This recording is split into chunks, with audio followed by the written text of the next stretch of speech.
Welcome to the Writer's Corner, and in this upcoming series, we'll be going through our recommendations, our shows, movies, and other media like video games, books, and graphic novels, and so much more. Enjoy the writers discussing our recommendations, and we hope that all of you guys check out these recommendations for yourselves. Each video we will be discussing a specific genre, and we will be saying live action and animated works. And we hope you have fun watching and learning some shows that will interest you. Now on to the video.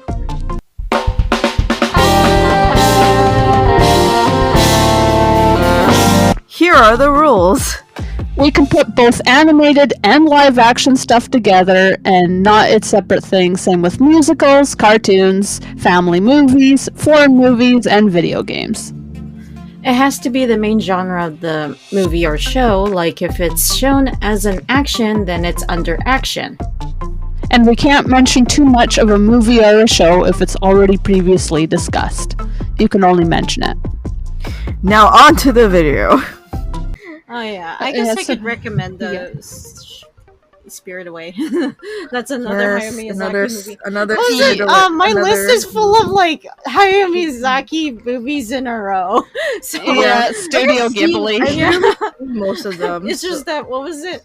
I just struggle to remember which Final Fantasy. I mean, why do I keep saying Final Fantasy? Sorry, I just have Final Fantasy on the brain. Like lately, I've been playing 14, but that's late. That's down on my list. I can't talk about that yet.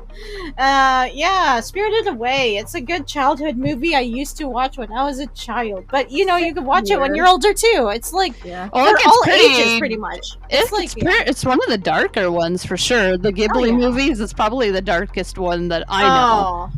Oh my god! Now I just thought of another dark Ghibli film. Holy crap! I haven't seen all the Ghiblis yet, but Spirited Away is definitely. Oh yeah, Princess Mononoke or Nazca of the Valley. That was a dark movie too. That's also dark. Yeah, I haven't seen those ones yet, but I've had it recommended to me before, so. Oh yeah, basically I recommend all of the Studio Ghibli films. Yeah, like even the Earwig one was a good one. The Earwig. Oh, I heard it's very short-lived though. Yeah, like the only complaint about that movie is that it's really short. So yeah. But anyways, back to Spirited Away. So go ahead. Back to Spirited Away. It's about a little girl. Her name's Chihiro, and she just moved to a new town with her parents. But along the way, they found a supposedly abandoned amusement park, and they decided to explore the place. But while they were exploring, Chihiro finds a bathhouse, and then this boy that she meets there tells her to leave. But sadly, they didn't leave on time because it became dark and her parents became turned into pigs. And then so now she's forced to work at a bathhouse. Food. Yeah, because they eat the spirits' food. That's how I learned the lesson. Never eat cooked food if it's just laid out in the open. And also, if it's in the spirit world too, you're not allowed to do that. The way they do it is creepy too. I remember when I first saw that scene, I was like, "Oh wow, this is scary." In a lot of cultures, it's pretty disrespectful to do that. So because it's meant for the spirits and your ancestors and such. So you do that, that's basically disrespecting them. If you eat I food remember, meant for them. The culture in Japan that you could leave food with for your dead loved ones, and just leave it there for them to eat, which is cool. And then if you eat it, that's very disrespectful. If you go to their graveyard, you see food laying out there for them. It's interesting. Yeah. And what else? I love them. I love the movie. Yeah, the animation is beautiful. And and then there's is it No Face? Is that the name of it? Oh yeah, that's I remember. Yeah, he's kind of terrifying too. But then you get to know him. It's really cute. He's fine. I like how he's creepy at the beginning, but then at the end he's fine. He's just looking for someone to care for him. Yeah, he's just quiet and shy. Yeah, it's just that he just come off as creepy about it, though. Yeah. I mean, it's kind of terrifying when you first meet him. Yeah. Yeah, and also he's just started eating people. Yeah. Yeah, I was like, Yeah. you need to get him For out some of reason, the that's not the bathhouse. creepy part that I saw. Like, I didn't find that creepy. I felt like something was gonna happen. So Yeah. yeah. Yeah, I love this movie, and I like how since Chihiro's is a young kid who's just being spirited away, she's very compassionate. She also sees through a lot of people's bullshit with things, and what was it? Yeah, she's the only one who's not phased by the desires of riches, because all she wants is just to go home, and everybody else around her wants money, which is understandable, I guess, because Yeah. it's a workplace and they want to live somewhere else. It's also really relatable. The backstory of the world, it's like a commentary of real life. Makes sense. Yep. And how that sounds workers about are right. treated is Mhm. pretty relatable. Like, if you're like new and don't know what to do, you're obviously gonna be treated like crap. Yep, that's relatable. And then when you did something good, they praise you. And then it's pretty, makes sense. And also I like how in the Ghibli films they have something to say about society Oh yeah. in their movies. It's pretty interesting. Yeah. I noticed a lot of them too will like open with somebody moving into a new town and looking out from the back seat of the car. A lot of them open like that. Oh yeah, which is that Spirited Away. Yeah, I could totally like have like some kinship with Chihiro, especially with moving, because I've had that like in my life a lot. So I totally understand how she feels when it comes to moving, because it sucks. Yeah. Yeah. Well, me, I do move a lot before when I was a kid, but honestly, I thought that was normal. But I guess the first time I felt like moving sucks is when I was like really young. We had to go to a different country. That's the moment I when was, like, most kids get upset about moving. So yeah. Makes sense. So any other good things about Spirited Away that you want to mention? I love the train scene so much. Oh, yes. It's so pretty. And the music the soundtrack is beautiful. Oh yeah. And I love listening to the ending credits a lot. It's so pretty. Yeah. And I used to like listen to the two soundtracks when I sleep when I was younger. That's all I remember. Yeah. What else? Yeah. I guess we could talk about this series that another series that we all recommend and we've all watched, Avatar: The Last Airbender. We literally mentioned this earlier. Yeah. Like a few times. Yeah. And it's like I don't know, like, how do I say this? It's basically the story is that it's like it's about... there was a time when all the nations were in harmony, but then something happened when the Fire Nation came. But then the Fire Nations attacked. Are you like giving the intro?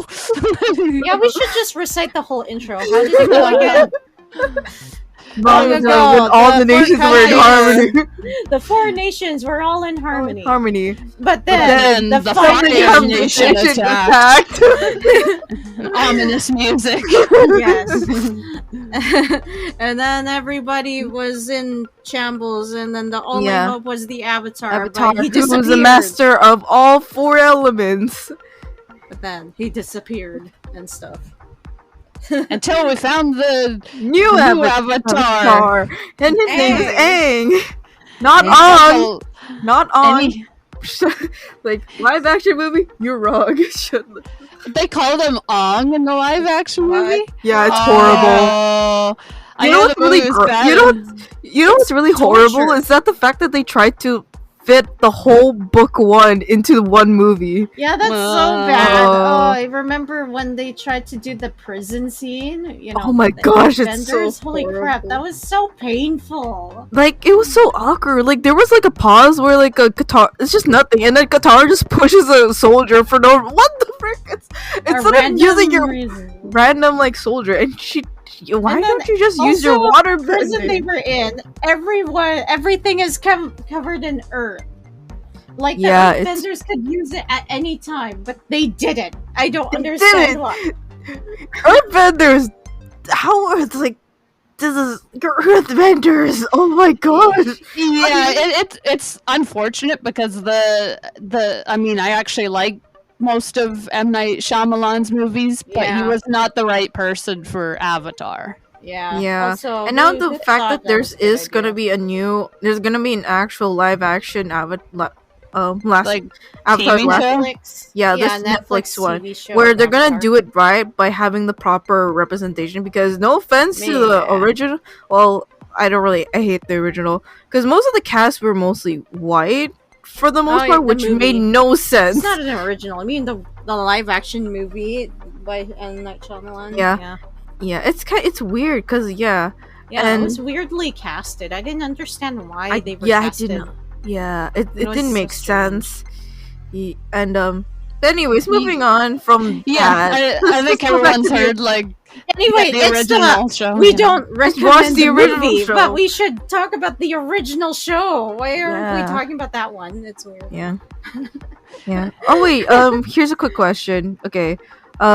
Since like if you didn't know, the world of Avatar is that there are benders, which one controls fire, one controls water, and one controls earth, and one controls air. In this if you were to put so I'm gonna ask you guys something. What type of bending would you see yourself doing? Oh gosh, I don't remember. Apparently I'm either a water bender or a fire bender. But like, if you had to what's your closest? Like, would water you like bender. Water? Personally, for me, I see myself as a firebender. Because in firebenders are more emotionally attached, and waterbenders are more into the serene, and earthbenders are quote unquote is jokingly they're grounded, and air they're more spiritual. So Noel, what do you think? Yeah, I guess in that regard, I would see myself as fire then, I guess. But one thing that's interesting is, like, I did learn, like, what my, like, based on, like, each Chinese year, I learned that I was an Earth tagger. So if I go by my birthday, then I would be Earth. Yeah. Like, I can totally see you as an Earthbender.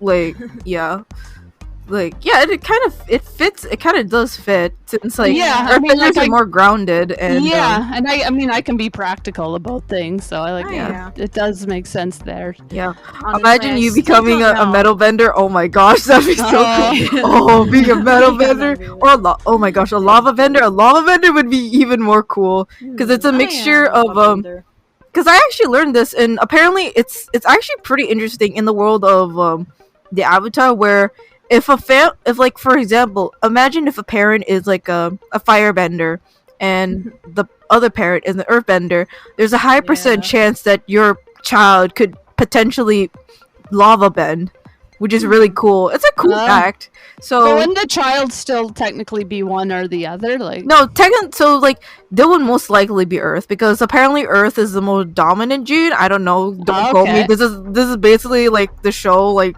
talking and stuff.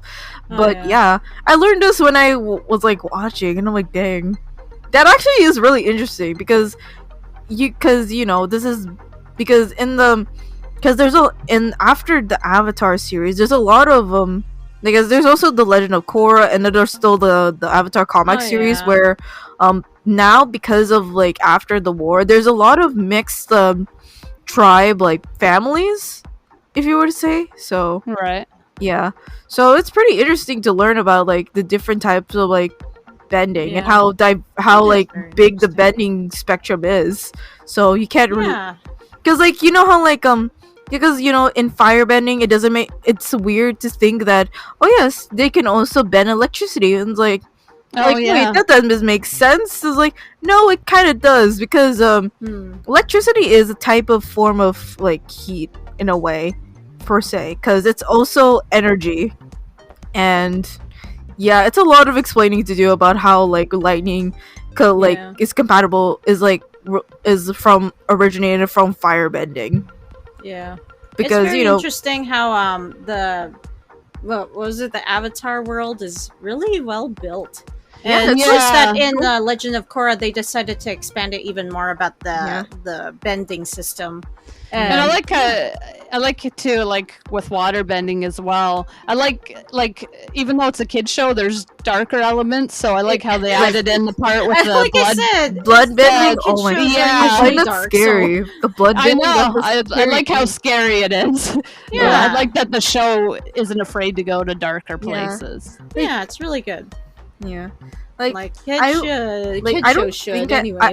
I can say it for a lot of people and say that Avatar: The Last Airbender was one of the best shows that ever existed on this planet.